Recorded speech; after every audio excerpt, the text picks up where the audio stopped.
Alright, so today, heading up to the Black Mountains, sitting here in the Lowe's parking lot, and we got snow. That's where we're headed, or at least a portion of that. So, wish me luck that we can even make it to the trailhead. Not sure how the roads look, and I know rain came through last night, so the higher elevations may have gotten some snow, but we'll see. Pretty sunrise though. Alright, so that's where we're headed, guys. I don't know if you can see, but definitely snow up at the higher elevations. The whole ridge is still socked in there. We're coming into the old town of Burnsville. Alright, so we're here at the Colbert Ridge Trail head from Pisgah National Forest. This head's pretty much straight up the mountain, intersects the Black Mountain Crest Trail in about 4 miles, give or take. And yeah, that's 3,500 feet of elevation gain, so should be a nice little thigh buster today. But it's about 35 degrees here at the trailhead. As you already saw, there's definitely nose is already starting to run.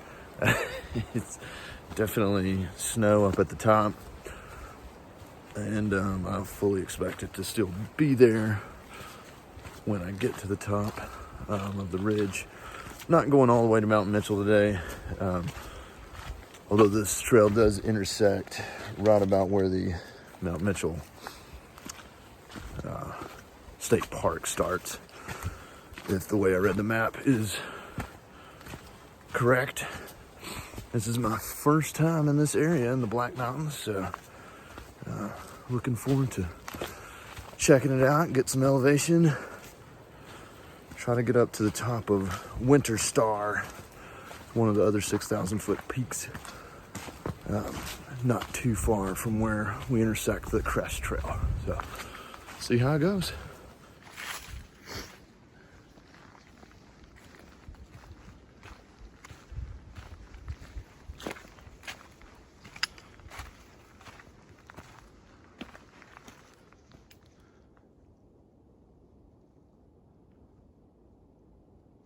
Hey, Bear.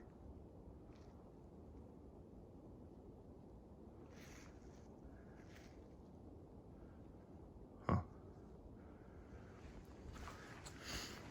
So, I'm not even, maybe a quarter mile from the car. The view hasn't changed a whole lot. I was just walking there. Heard a big rustling in the woods. Definitely either a large tree, limb fell, or a large animal was moving around. And then nothing. Either that or somebody's camping back there where they're not supposed to be. But I typically don't think animals make that much noise in the woods. But I guess even a bear can slip and fall every now and then. Starting to come out where we're getting the good view of the valley, since the trees don't have any leaves on them this time of year. Clouds are still hanging up there on the ridgeline. Kind of hoping those will clear off by the time we get up there in a couple hours. But so far the trail is not too bad as far as incline goes. I mean, it's a steady incline, but I'm expecting it to pick up here any minute. And get the blood pumping a little more. But I'll check back in here in a minute. All right, about a mile in, finally starting to see some evidence of the snow, a little frost on some of these shady spots. As you can tell, I am definitely breathing harder, which is partially due to the climb and partially due to me being fat and inactive over the Thanksgiving time frame. But yeah, right at about a mile, and probably 500-600 feet up. All right, so a little more about this trail as we start to climb up, get on the steeper section of it here. Probably seen it's marked with a yellow blaze, either just an old-fashioned painted blaze on a tree, or these coming up here, yellow diamond. So pretty well worn so far. I would expect that you're not going to have too much trouble losing the trail. I'll give you an update if that's not the case. But yeah, and this right here is why I like hiking in the winter. I know it still didn't show up very well on the video here, but you get a good view, even when there's still trees in the way. All the leaves are off, so everything's not blocked from view until you get to the very top. But, yeah, this definitely getting some elevation to us here. Took a look at the map again. Basically up to Deep Gap, which is pretty much where this trail intersects. The Crest Trail is about just shy of 3,000 feet of elevation change. And I'm hoping to climb on up to Winter Star, which is, like I said, one of the 6,000 foot peaks on the ridge up there. Kind of doing this today, just more than anything, is like a recon trip. I want to do the Black Mountain Crest Trail in its entirety at some point in the near future. Maybe January, February, depending on exactly what the weather's doing.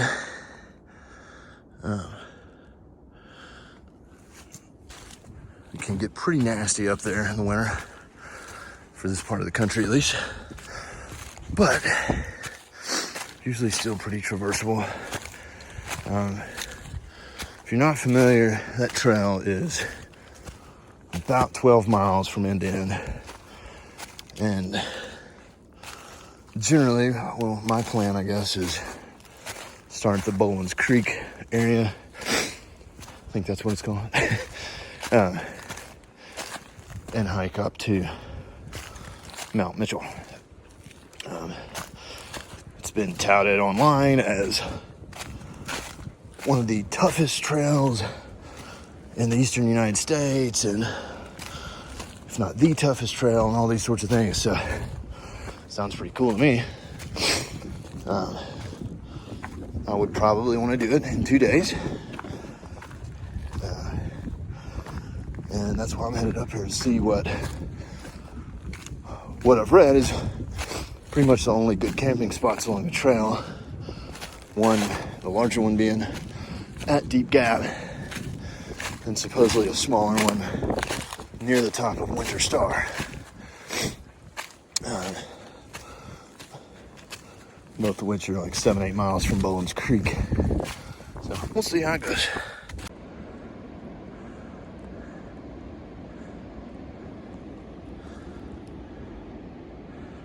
I don't know if you can hear that or not, but just over this little rise here, the wind is howling. So yeah, I'm glad I brought the cold weather gear today. It's starting to kind of whip around behind me here.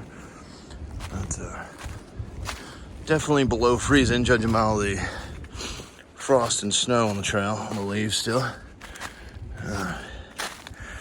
Sun's currently behind a little cloud, so we're not even getting the benefit of that right now. But if you couldn't tell, this trail will make you breathe hard. A lot of people think the eastern mountain ranges are not that strenuous because they covered in trees and look all soft and fluffy from afar. But 3,000 feet of elevation gain in 3.5 miles is the same, whether it's covered in trees or rocks. Fun fact. Ooh. Still moving along here. Been about 1,000 feet up and about 1.5 miles on the trail.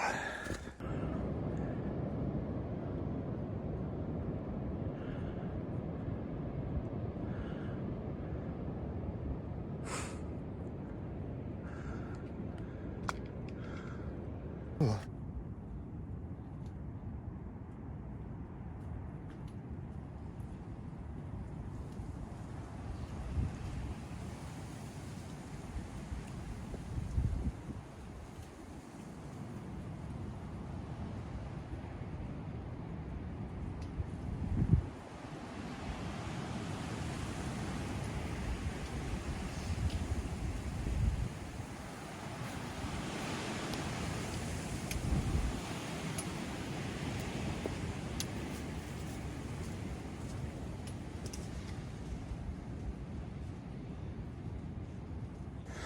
All right, so in today's episode of Why Is This a Dangerous Trail?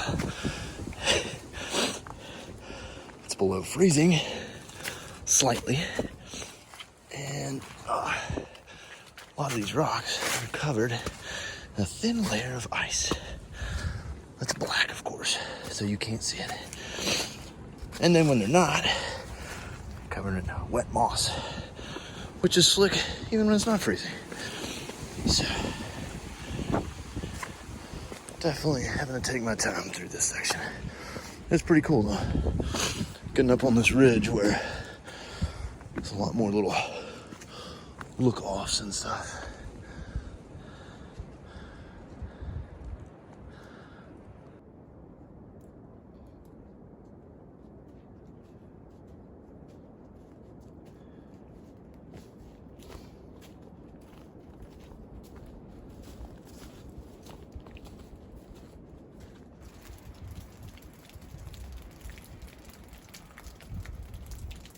Careful looking up. Icicles are starting to melt there.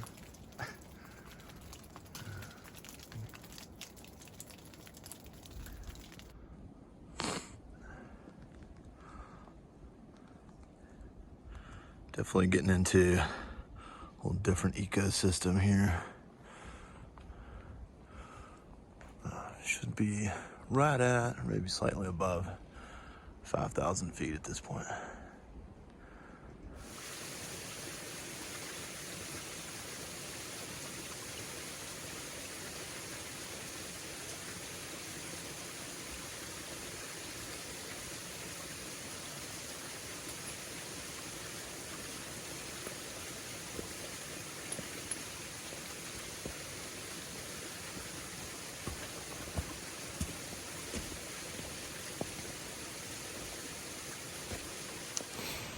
All right, so as you can see, definitely getting a little more snow as we move up, and ice.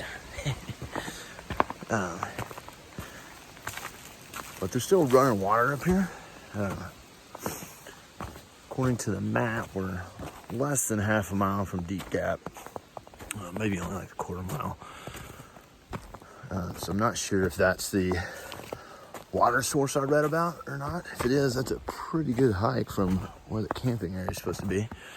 But you know, if you need water, it seems to be pretty reliable, and nice little waterfall too. So if you're like me and you're using like the Sawyer Squeeze or Mini, where you gotta fill something up to squeeze through it, it's nice to have like a waterfall instead of a little puddle.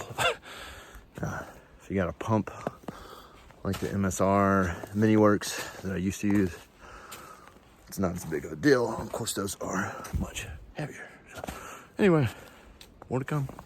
All right, so I've made it up here to the Crest Trail. There's a couple of markers here and here. to let you know you're on it. Looks like on the map it's maybe another quarter mile down this way toward Mount Mitchell to get to Deep Gap, so you kind of drop down a little bit there. Likewise, it's about a quarter mile that way to get up to Winter Star. I think I'm going to probably eat a Snickers bar because I'm hungry, and maybe head up toward Winter Star and get the elevation out of the way first before I can go down to Deep Gap and kind of check out what that looks like. All right, so as you may can tell, I've changed my wardrobe a little bit. Temperature dropped really fast. Hands got cold, and I'd take a minute to stop and kind of warm those up. And the best way I know how was just to shove them down my pants until they stop hurting. And then put the big gloves on. And then we break out these guys too, if you can see those. I'll flip the camera around here because this is what I'm going up at this point. So slipped and slid up that already, and still got a ways to go. So I thought, you know what, let's just stop messing around and go ahead and put the spikes on. So wish me luck. All right, so made it to the top of Winter Star. And this is the little campsite area behind me. There's a fire ring down here and that sort of thing. The wind is definitely still whipping pretty good up here, sorry. And I'll have to put the face mask on for a little while because it's just blasting me coming up that ridge for a minute. Let me turn the camera around here, bear with me just a minute. All right, so you can kind of see a little bit better here. Little camping area. There's a fire ring, it looks like. I assume this is the camping spot.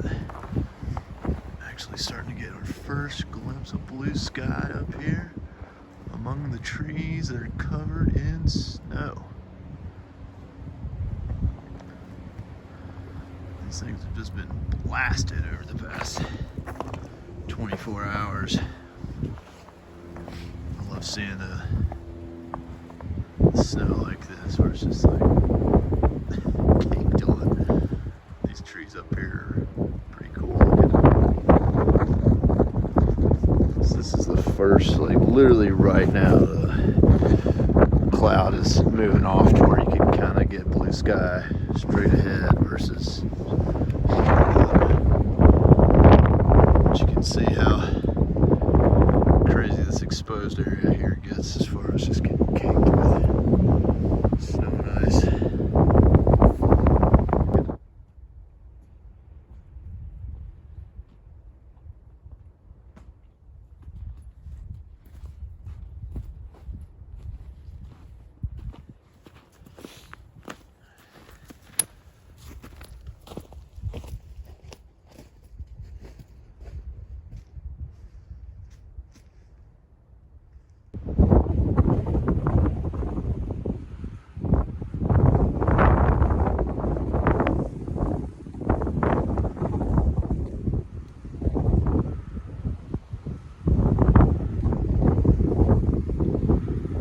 Like the sun's trying to poke through. It's pretty wind blasted up here though. Alright, so I'm back to this icy section that prompted me to put on the ice spikes earlier, and it was a good decision. I usually dread putting these things on, but they work. What can I say? Especially when you gotta traverse some stuff like that all the way up a little ledge there. You're not really exposed right here, but I don't know about you, but I don't want to fall 15 feet down these jagged rocks. All right, almost to Deep Gap, I think. I think it's probably actually just a little bit further up that way, but there's definitely some little campsites right down here. Past a couple other little areas, and then the rangers have put up a sign about recent bear activity. So I guess people are, usually that means recent human activity too. So, but I think I'm gonna walk just past these trees and see how much further it is to Deep Gap. If I can see it, lay eyes on it, that'd be cool. And then we'll turn around and head back. Okay, it looks like I was closer than I thought. I was right over the ridge there. It's a fire pit, some little side trails that run down to some other little spots. I think even maybe over that little rise, probably some more spots too. Almost getting a little clearing there out into the distance. Not really a day for views, but it's always kind of fun to get the boots back in the snow, even if they do get caked with snow on your traction devices. It's been about 6 months, I guess, since my wife and I were in the Tetons in late June and had to deal with an inordinate amount of snow for the month of June. But winter is back in the Carolinas, at least for now. Of course, down here it could be 50 degrees next weekend, who knows? All right, we'll start the trek back.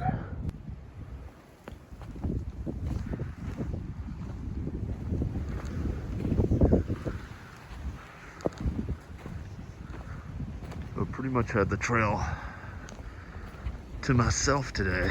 I shouldn't say pretty much. I haven't seen a soul or any sign of anybody else. So there was one other car at the trailhead, but I don't know if they didn't look like they stayed anywhere around Deep Gap because I didn't see any footprints. But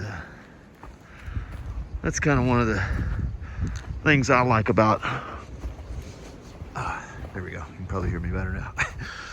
Like about hiking in the wintertime is you're not going to see many people in most cases, especially in this part of the country. But out west, people are used to it a little bit more. Maybe a little bit different story. But here in the Carolinas, once snows start to come in and temperatures drop, most people don't venture out into this. It's really not that bad. So again, we've been in, this is the Black Mountain Crest Trail that I'm walking on right now. And the Black Mountain range is kind of like a sub-range of Blue Ridge Mountains, Southern Appalachian Mountains, and relatively small end to end, but it's home to Mount Mitchell, which is the highest point in North Carolina, the highest point east of the Mississippi, at 6,600 and change. I'll put that on the video, I'm sure. Can't ever remember these altitudes. But the Crest Trail, which is about 12 miles long from end to end, goes over, I think, a total of 6,000 foot peaks. So you get them all kind of crammed in here if you want to, kind of get on a high route, so to speak. In the Southern Appalachians, this is probably as close as you're going to get to it, other than the Appalachian Trail through the Great Smoky Mountain National Park. Even that, most of the trail does not go over the highest peaks. It's close to some of them. Probably the closest you get is Clingman's Dome. And you definitely won't have that to yourself unless you go in wintertime. All right. Made it back to the Colbert Ridge Trail. Back on looking for the yellow diamonds again. Looks like we may get some sun on the way down. change number 3.5, something like that. It never ceases to amaze me how you can walk 200 feet down the mountain and temperatures completely changed. I mean, there's still snow, obviously, but up there in the wind, like, my hands were just really starting to burn with that cold. As soon as we walk it down a little bit, take the big gloves off, take the face mask off, out of the wind, everything's right with the world. See you again in a little bit.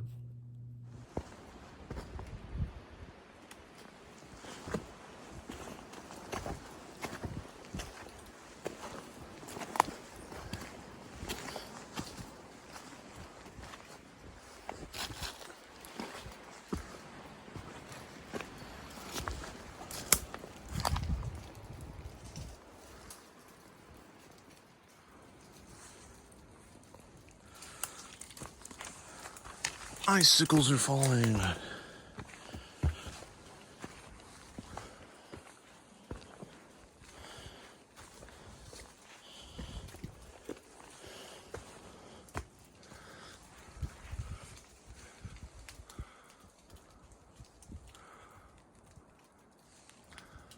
Still pretty cool though.